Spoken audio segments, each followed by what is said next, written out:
Electricast. Welcome to Psychic Visions Podcast. This is your host, Jason Zook. And this is Megan Kane. We're in the midst of a spiritual revolution. Our mission is to share and explore mysteries of the paranormal universe with our guests and you, our listeners, as we discuss healing, spirituality, life after death, and more. Psychic Visions Podcast, more than meets the eye.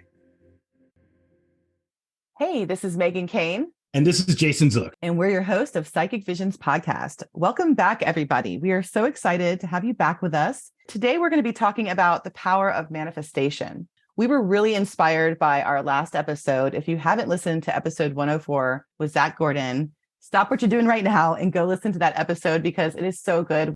He was such an amazing guest for our show. And he really opened our eyes to the power of manifestation when you're a child. You have such an open mind. You haven't had all those blocks. You don't have those doubts. You still believe in magic. You still believe in blowing out your candles and making that wish come true. I don't want to give too much away, but he basically manifested his entire career when it didn't even exist. Someone else had the part that he wanted, but he still believed he had it. He still spoke about it. He still spoke it into existence and got that role. So anyway, go back and listen to that episode because he is the person that inspired us and is the reason that we're recording this episode today. When we got the chance to have Zach share his manifestation abilities and what he did to focus so intensely, I think part of his success is his clarity of focus and his power of intention. I was so impressed with that. And it really falls in line with what we believe. I agree. Why don't you share with our audience one of your experiences with manifestation? You have a lot of really cool experiences. Manifestation is something that I just think if you can get into it, it'll improve your life. It'll enhance your life. Examples for me, January 2020, before the pandemic, I have a 6 foot by 4 foot dry erase board in my office. And right before the pandemic, I decided to bring that home and I put it up in my room. And the first 4 things I wrote was three things, I should say. The first 3 things I wrote was organize my house, organize my garage, and organize my office. Within a month of me writing that on the board, and it wasn't just writing on the board and walking past it and never paying attention. Every day I'd meditate, I'd pray, I'd look at those items and think in my mind, I really want to organize my office. I really want to organize my house, and I really want to organize my garage. But I didn't know how I was about to do that. So my mom came to visit me for 2 weeks during the pandemic. And without my knowledge, as I was working, she organized my house slowly over those 2 weeks. And then my assistant at the time went to my office without me knowing it and organized my office space. And when those things both happened, I remember telling you about, I was like, Megan, what is going on with this board? I'm nervous what I'm going to write on there next. And my garage finally got organized about a month after that. My point is, for me, the power manifestation in my mind, it's being able to have clarity of focus and utilizing visualizations, prayer, meditation, and just using intention. Sometimes when we're trying to manifest and trying to hold those visualizations, we get those negative thoughts or those thoughts that say, oh, this isn't going to happen. And that's the other part, is pushing that out and truly believing and then knowing it. The knowing is part of it as well. Knowing it's going to happen for you, knowing it's coming to you. And don't stress out about the timeline of it. You might be asking for something in a certain timeline. Just know that if you keep your focus, you're usually going to get what you want. Right before COVID hit, I was just about to move into a bigger space with my business. I had just literally emptied my bank accounts. You know this, Jason. I had just emptied my bank accounts. At the Tucson show, I had so many crystals coming to me. And then all of a sudden we were shutting down and I was going to have no form of income and literally no money in my accounts because I was so excited. I cleared out my account to fill up this new store with crystals. As all these other stores are shutting down around me, I kept that focus. I kept that manifestation. I kept that visualization of my store. The one down the street that was closed, that I couldn't open, that I couldn't even go see. And I just kept the visualization of myself being in there and people coming through the doors. And I just knew it. I knew it. And I believed it that as soon as I got there, I would be successful. And sure enough, I kept the focus. I kept that mantra in my mind. We did it. We were able to move in, opening up by the winter, continuing to have that positive mindset. I'd like to add one thing to that too. We always say cancel out, apply the law of attraction. Yes. We have doubt.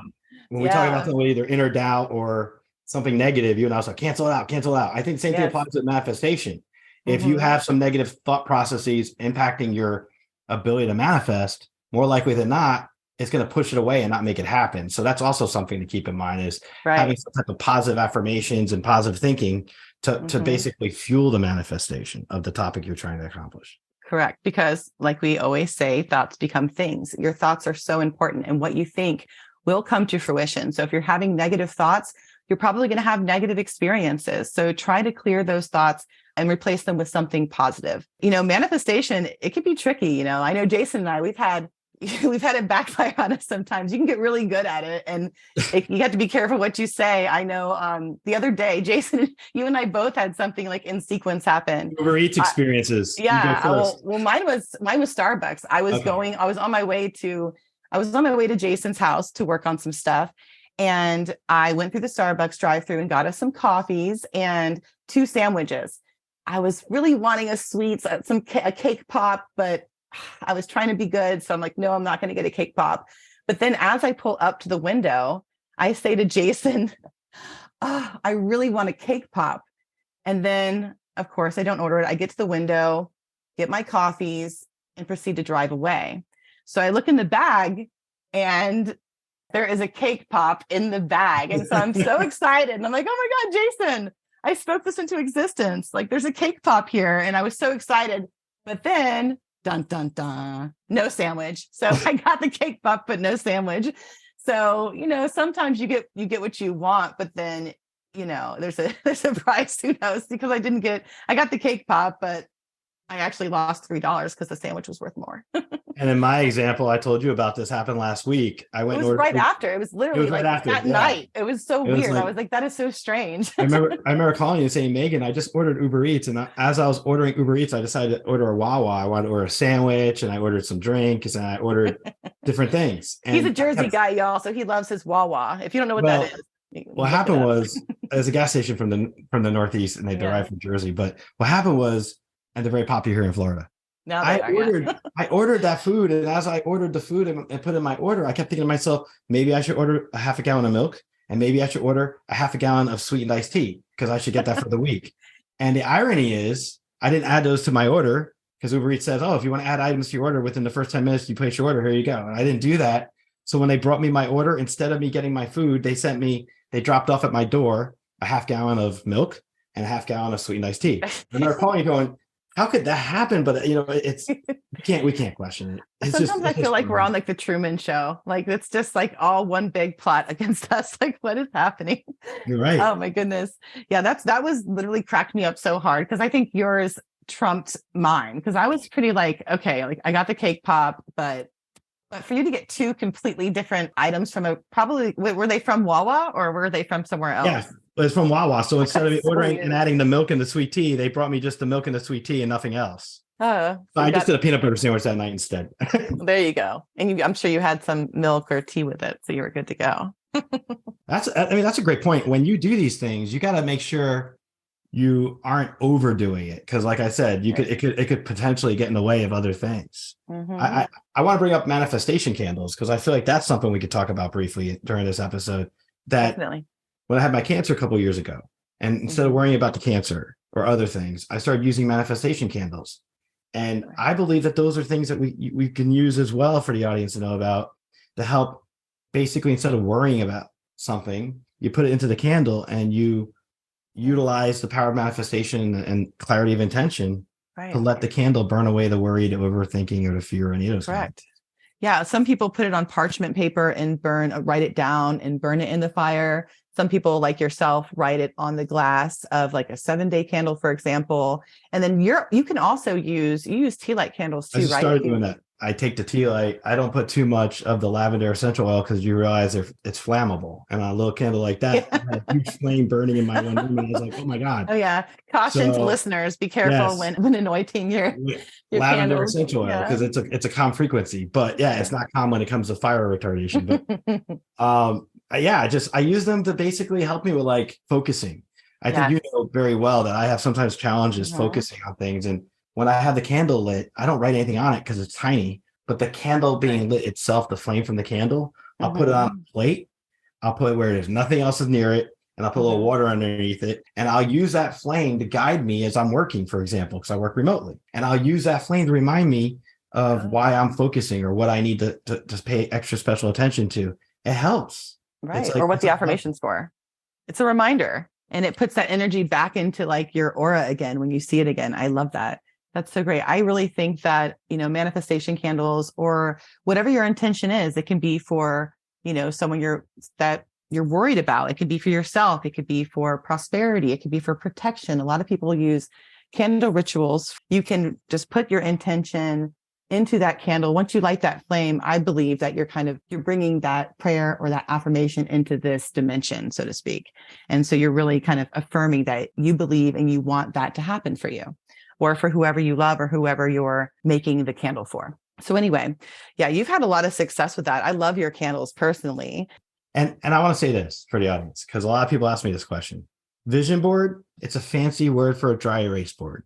So you can create a vision board from any dry erase board, go to Walgreens, go to Walmart, pick it up, start with a small one and put it by your bed. And at night, if you have certain goals you want to accomplish, new job, new romance, whatever it is, greater financial abundance, write that stuff down. And before you sleep at night, pray, meditate, focus on it. And over time, the idea is, and you could do this for months and years. It's not like it's just a one-time thing, but it's incorporating it into your life as a new habit that can help spur you with opportunity, give you opportunities, manifesting and stuff. Right. And imagine if you're doing it with intention, because as we said in the beginning of this show, Zach did it without even knowing he was doing it. He just believed it. And he was doing these affirmations. He was sleeping with this book under his pillow. He was telling people he got the part when he didn't have it. He was making birthday wishes with his candles about it. He was doing so many of these ritualistic or affirmative things that would make your dreams come true. So I think it's great especially when people don't realize they're doing it. Like your guest, Frankie, from your other podcast, he didn't even know. Always. Yeah. Right. Frankie he didn't even know he was making a vision board, and he was doing the same thing. He was writing his goals up on a dry erase board, and they just started happening for him. And I think that's so great, especially when you must have some special manifesting powers when you don't even know you're doing it. So absolutely.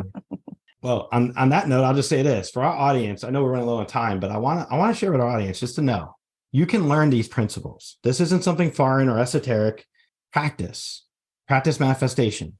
If this episode's the first time you heard about this and introduces you to it, research it. Curiosity is sometimes the greatest fuel of change and paradigm shifts in life. And I believe when it comes to manifestation, it's kind of like brushing your teeth every morning.